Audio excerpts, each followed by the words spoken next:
Enquanto o mundo vê uma diminuição no ritmo de casos e mortes por Covid-19, o Brasil vive seu maior pico na pandemia e responde hoje por 1 em cada 3 mortos pelo novo coronavírus no mundo.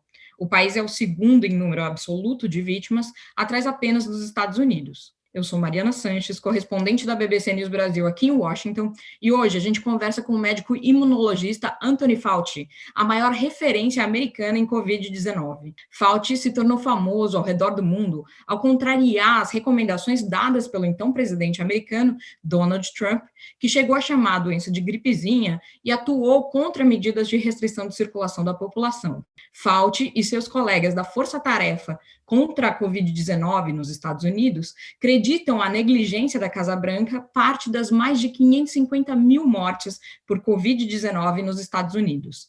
Nessa entrevista exclusiva à BBC News Brasil, Fauci discute a situação da pandemia brasileira.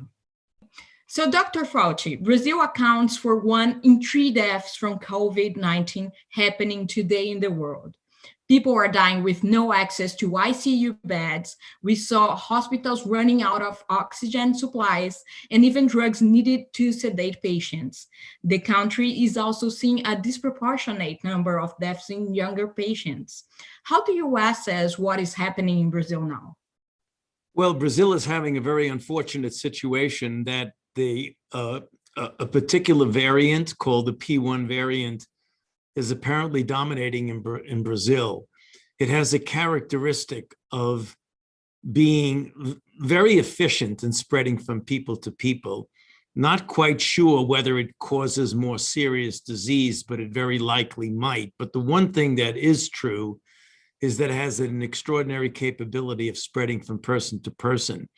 And given the fact that Brazil has not yet vaccinated a large proportion of their people, there is quite understandable why the system in Brazil is almost being overrun, because you're having a large spike in cases that has had a very negative impact on your healthcare system, which has really, in many respects, not been able to handle the large influx of patients that are occurring right now.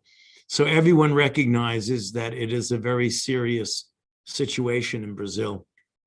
Brazilian vaccination is slow, and because of the lack of doses in Brazil, and also the Brazilian president, Jair Bolsonaro, is fighting in court against lockdowns because he says lockdown does not work. Considering that, which measures are available for Brazil to fight the pandemic? There's no doubt that when you have stringent public health measures, including lockdowns, that they have been shown to be quite successful in diminishing the expansion of cases.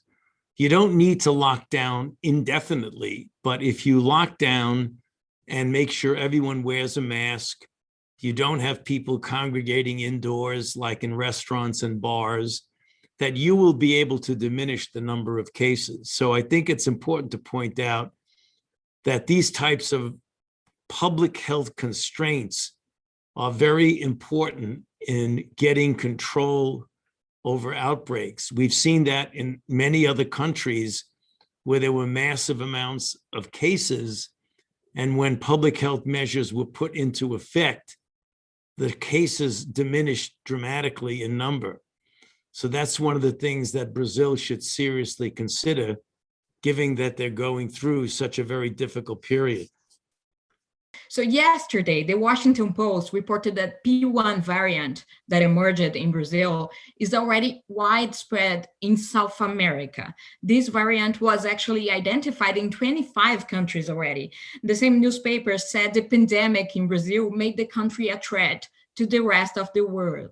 Do you see Brazil as a threat to the rest of the world because of the possibility of the creation of new virus variants and because of the P1? I'm not going to make a statement that Brazil is a threat, because that would be taken out of context and would be an unfortunate soundbite. But what I am saying is that Brazil has a serious situation and that the situation is spreading in other countries in South America.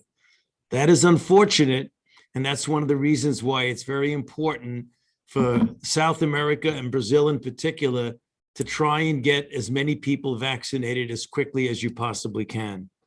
And thinking on that, we know there are spare doses of AstraZeneca, Oxford in the US that are sitting there unused. Some scientists from the US are arguing that the country should send vaccine doses to Brazil as fast as it can. What's your opinion on that, Dr. Fauci? Well, the United States is already playing a major role in trying to get vaccines to other countries that need it. As you probably know, we re-entered the WHO. We are now joining the COVAX, which is a consortium of organizations and countries whose purpose is to get doses of vaccine to those parts of the world that don't have the accessibility or availability of vaccines. We've either given or already pledged $4 billion in resources to do this. And we have already made it very clear that as soon as we get vaccines to the overwhelming majority of people in the United States, as well as having enough for boosts, that we will make excess vaccine available to countries throughout the world that need them. Through COVAX. Yes. So last week you had a conversation with the Brazilian Health Minister, Marcelo Queiroga, is that right? Yes. And as you know, Brazil followed the lead of former President Trump in playing down the disease, avoiding lockdowns, promoting not scientifically proven treatments, such as hydroxychloroquine. The US seems to have already left the biggest peak of infections behind. Which lessons can Brazil take from the Americans' experience? Well, I think the lesson is to always follow the science, the way I have been trying to say for now over a year, because if you follow the science, you will likely get better control over the virus and follow the evidence that emerges from studies that you've done. Sometimes you have to impose restrictions that are public health guidelines in order to control the outbreak. Denial of the seriousness of the outbreak is never helpful. In fact, it often worsens the situation. In order to get control over an outbreak, you have to admit that you have a serious problem. Once you admit you have a serious problem, then you could start doing the things to solve that problem. Is it possible to determine what causes a country to be successful battling the pandemic? And would you name a few good examples of countries that did a good job and a few bad examples, and tell me why? I'm not going to give you bad examples. I'll give you good examples. One of the things that is important is that a country has to pull together, and people doing it in uniform, recognizing that the common enemy is the virus, and not to have conflicts as to what the best approach is. You have to have a central direction, and you have to have the locals be cooperative in following the mandates of the central. And I think when you have countries like Australia and New Zealand and Taiwan and Singapore, in which when a decision was made to lock down, the country locked down. When a decision was made to open up, the country opened up. When a decision was made to restrict certain things, everyone cooperated. It really is an important situation that there be cooperation within the country of people with the common goal of essentially fighting the virus. When you have conflicts, be they political or otherwise, that always diminishes the effectiveness of the control of the virus. Do you think P1 variant should already have like a vaccine made focusing on the different of the spike and everything, because of the risk of the actual vaccines does not work so well? Well, the vaccines work pretty well against most of the variants. I think the important thing is to get vaccine to the people of Brazil as quickly as possible. It doesn't have to be specific against P1.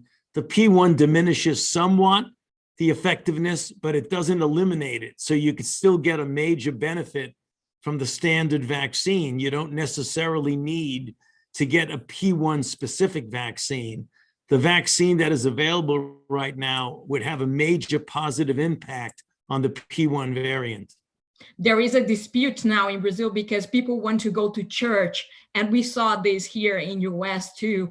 What would you say like about going to church in this very hard moment of the pandemic? I would say you'd have to avoid congregate settings, particularly indoors. I know everyone wants to go to church, and it's a very important thing to go to church, but you have to be careful when you're dealing with crowded indoor settings. That's often a spreading place for the virus. My message to the Brazilian people is to try as best as possible to avoid those things that lead to spread of the virus. Wear your masks, avoid going to congregate settings, keep physical distance, wash your hands as often as you can. Those are fundamental public health tenets that if you follow them, you can get a much better control over the outbreak.